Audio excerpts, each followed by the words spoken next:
Today, we're diving into the brand design of the Eastern and Oriental Express.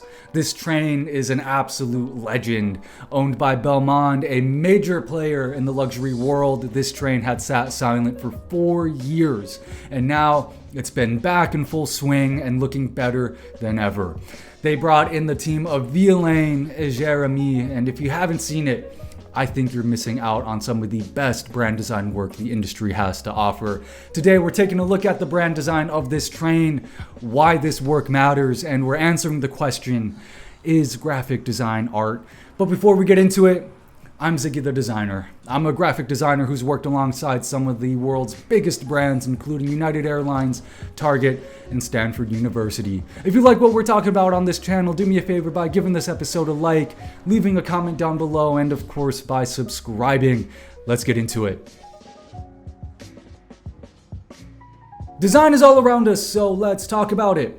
Now, if you don't know the team of Violaine Jérémy, you are sleeping on the best design atelier in Paris.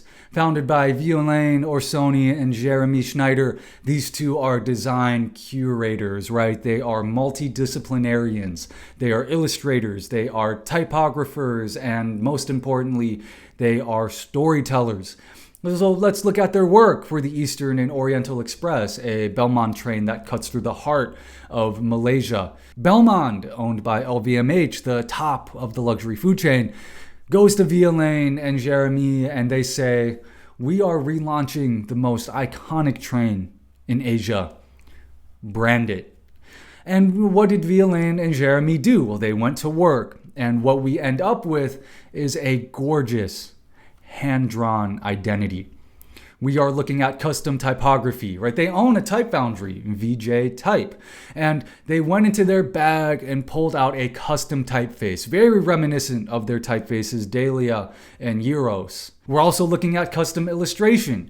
Jérémy Schneider is probably one of the best in the world when it comes to hand-drawn illustration. He created these lush, botanical illustrations of tigers, tropical flora, and Malayan landscapes that feel like they belong in a storybook in royal palaces, not on a train. What we also see is just amazing attention to detail, amazing attention to just the execution of this work. I mean, look at the gold, look at the deep greens and the cream cardstock, look at how the stationery is cut and shaped. It's a sensory experience before you even step on the train. So why does it matter, right? Why does this work go so hard? Well, let's look at the competition in the travel world, especially the luxury travel world. The airlines out in the Middle East are famous for their offerings in first class. You've also got luxury hoteliers like Aman and the Ritz-Carlton entering the luxury cruise market. And you've got luxury fashion houses entering the hotel world, right? Luxury is becoming a commodity. It's not so much about the relationship that consumers have with the brand now. It's more about checking your boxes as a consumer. If I'm a first class passenger flying from New York to Abu Dhabi, it's about, okay, does my first class suite have a door I can shut for privacy? What does the wine program on the flight look like? Which airline has better food? It's about the options that you can buy.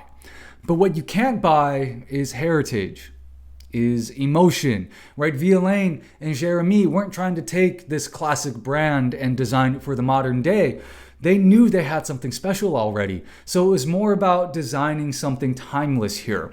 Their goal was to bridge the gap between the look of the 19th century golden age of train travel and connect it with the modern luxury travel who wants a photographable moment that feels unique and authentic. Now compare this to what happened in the fashion space with the rebranding of Burberry and Celine. What did those brands do? They went flat, they went clean. And how well did that work out for them? Well, Burberry got rid of that simple look not too long ago. Violaine and Jérémy doubled down on designing with the human touch. They wanted you to feel the ink on paper. They wanted the brand to feel as strong as the flatware in the dining car. They wanted to build a world for the traveler. And they chose maximalism to do that. In an era where luxury is still feeling a little bland, this communicates a ton of design confidence. If you like the work coming out of Violaine Jérémy, I want to tell you about the Ziggy Guide. This is a guide that ranks my top 50 design agencies and studios globally, and Violaine Jérémy are on that list. On top of those rankings, the Ziggy Guide includes my personal resume templates designed specifically to help you get your work past the AI resume readers and in front of real human hiring managers. All of this is available now for free at the link in the description below. And if you want more content from the Ziggy Guide, there's the Pro Edition. This is where we get job insights from design leaders and agency owners such as Tu Su Vang. Vang has touched almost every corner of the industry, from leading brand development and the IPO at Coursera to working on creative teams at every scale. His perspective on what it takes to succeed in-house versus at an agency is a total game changer, and I cannot wait for you all to read it. Along with those tips and insights, the Pro Edition includes a 2026 US salary snapshot and negotiation one sheet so that you have the exact numbers and scripts you need to negotiate your worth when you do get that job offer. All of this is coming to the Pro Edition on May 22nd. This is your roadmap to the best design studios in the world, the insider strategies on how to get hired, and the tools to make sure that you are getting paid what you're worth. If you just graduated from design school, are currently looking for a design job, or if you're just a lover of design like I am, be sure to subscribe and stay tuned. So there's this whole segment of the graphic design world, the UX bros, the data-driven design crowd. They'll tell you that design is not art. They say design is strictly about solving problems, and respectfully, I think that's a load of shit. Look at this work. When you see the intricate line work of their illustrations or the lettering on the train or on the stationery, you aren't just solving a problem of, am I on the right train? You are being transported. You are experiencing the feeling of what it means to be a passenger on this train. This feeling is there because of design. Projects like the Eastern and Oriental Express are the reason I do what I do. And I'm sure it's the reason all of you do what you do. And I'm sure it's the reason you're watching this video right now. This work feels like something out of a storybook. If design was just about, strictly solving problems, then we'd all be eating off of white paper plates in gray rooms.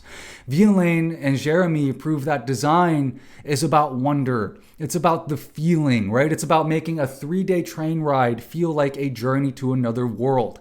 This work proves that graphic design is art. To me, this project is a 10 out of 10. It's some of the best hospitality branding work I've ever seen. But that's just my take. How do you feel about the brand design for the Eastern and Oriental Express? And is design art? Let me know your thoughts in the comments down below. And while you're there, be sure to hit that subscribe button. I've been Ziggy the Designer. If there are 2 things you need to know about me, it's that 1, I love graphic design. And 2, I'm very opinionated. I'll talk with y'all later. Bye-bye.